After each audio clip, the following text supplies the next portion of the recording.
श्री श्री प्राणनाथ जी ने अपनी वाणी में फरमाया है, सुख माया को मूल है, सो बढ़ो चाहे विस्तार। माया का मूल क्या है? हम जो माया की ओर आकर्षित होते हैं तो उसका मूल कारण क्या है? क्यों हम आकर्षित होते हैं? क्योंकि हम सब इस माया से सुख चाहते हैं, सुख की कामना करते हैं कि हमें इससे सुख मिले, आनंद मिले। सुख माया को मूल है और इसी कारण से हम विस्तार चाहते हैं माया का, सुख का, कि हमें जितने हमारे पास अभी सामग्री हैं घर गृहस्थी में, हम चाहते हैं और हो जाए तो हमें और सुख मिलेगा। धन जितना है उससे अधिक कमाने की इच्छा रखते हैं कि जितना और धन होगा तो हम और अधिक सुखी हो जाएंगे। ऐसा करते करते माया की दौड़ में तो लग जाते हैं, पर जो सुख जिसे हम मान रहे थे, वास्तव में सुख जो कहा गया वो इन वस्तुओं में नहीं मिल पाता। एक संत की वाणी पढ़ी थी मैंने एक बार, उसमें लिखा था कि योगक्षेम में संसार चल रहा है। पहले क्या करते हैं हम कि जब हमारे पास कोई वस्तु नहीं है तो हम वस्तुओं का संग्रहण करते हैं।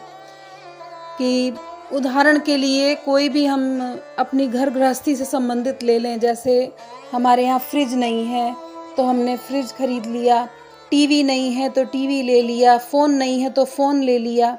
तो पहले क्या करते हैं, धन कमा करके सब वस्तुओं का संग्रह करते हैं, जोड़ते हैं।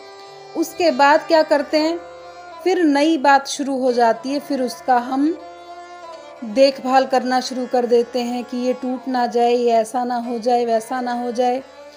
योगक्षेम, बस इसी में पूरा जीवन हमारा चला जाता है। पहले संग्रह करते हैं, उसके बाद उसे रख रखाव देखभाल में ही पूरा समय हम उसमें लगा देते हैं। पर जिस बात के लिए हमें मनुष्य जन्म मिला, इसका अर्थ ये नहीं कि क्या हमें धन नहीं कमाना चाहिए, क्या हमें इन वस्तुओं का संग्रहण नहीं करना चाहिए? निसंदेह करना ही चाहिए। जिन वस्तुओं की हमें आवश्यकता है, ज़रूरत है, उन्हें अवश्य लेना ही चाहिए, पर केवल वहीं तक सीमित रह करके और परमात्मा की तरफ, भजन भक्ति की तरफ यदि हम ध्यान ना दें तो वहाँ जाकर के बात फिर गलत हो जाती है। कि जिस कारण से हमें ये मनुष्य जन्म मिला, यदि हम उस लक्ष्य को ही भूल जाएं कि हमें क्यों मिला, क्या इसीलिए मिला था कि संग्रह करो और उन्हें रख रखाव करो वस्तुओं को, या इसीलिए भी मिला था कि हम उस परमात्मा को भी प्राप्त करें? यहाँ सुख तो है पर सुख में दुख भी छुपा हुआ है, पर जो परम सुख परमात्मा के द्वारा हमें मिल सकता है, हम उस तरफ ध्यान दे रहे हैं या नहीं? क्या हम इस प्रश्न की ओर कभी विचार करते हैं? नहीं कर पाते। हम सोचते हैं कि हमें घर गृहस्थी अथवा जो भी व्यापार है उसमें समय लगाना चाहिए। ये भजन भक्ति करना, नित्य नियम करना, ये थोड़ा समय के लिए होना चाहिए, बाकी समय पूरा अपना घर संसार इसी में लगाएं।